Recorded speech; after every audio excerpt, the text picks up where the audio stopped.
এটা জনপ্ৰিয় সামাজিক মাধ্যম ফেচবুক বুলি ক'লে কোনেও নজনা বা নুশুনা নহয়। কিন্তু এই ফেচবুক সেৱাটো কোনে প্ৰতিস্থাপন কৰিছিল হয়তো আপোনালোকে বহুতেই নাজানে।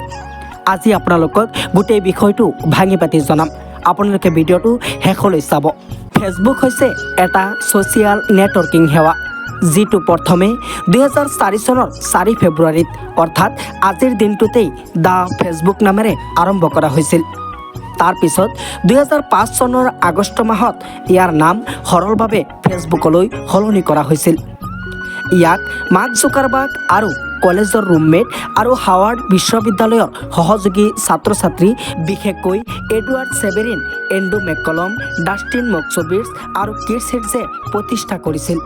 ৱেবছাইটটোৰ সদস্যৰ সংখ্যা প্ৰথম অৱস্থাত প্ৰতিষ্ঠাপকসকলে হাৰ্ভাৰ্ডৰ ছাত্ৰ-ছাত্ৰীৰ মাজত সীমাবদ্ধ আছিল যদিও ইয়াক বষ্টন অঞ্চলৰ অন্যান্য কলেজ, আইভি লীগ আৰু ক্ৰমান্বয়ে আমেৰিকা আৰু কানাডাৰ বেছিভাগ বিশ্ববিদ্যালয়লৈ সম্প্ৰসাৰিত কৰা হৈছিল। ইয়াৰ পাছত 2008, 2011, 2016 আৰু 2019 চনত জুকাৰবাৰ্গক বিশ্বৰ অন্যতম প্ৰভাৱশালী ব্যক্তি হিচাপে ঘোষণা কৰিছিল আৰু আন কেইবাবাৰো তেওঁক চূড়ান্ত প্ৰতিযোগী হিচাপে মনোনীত কৰিছিল।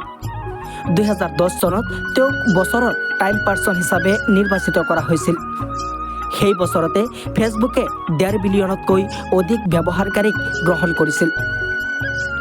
2016 চনৰ ডিচেম্বৰ মাহত জুকাৰবাৰ্গে ফৰ্বছৰ বিশ্বৰ আটাইতকৈ শক্তিশালী লোকৰ তালিকাত 10ম স্থান লাভ কৰিবলৈ সক্ষম হয়। 2023 চনত ফৰ্বছৰ 400 আটাইতকৈ ধনী আমেৰিকানসকলৰ তালিকাত তেওঁ $106 বিলিয়ন ব্যক্তিগত সম্পত্তিৰ 8ম স্থান লাভ কৰিবলৈ সক্ষম হৈছিল।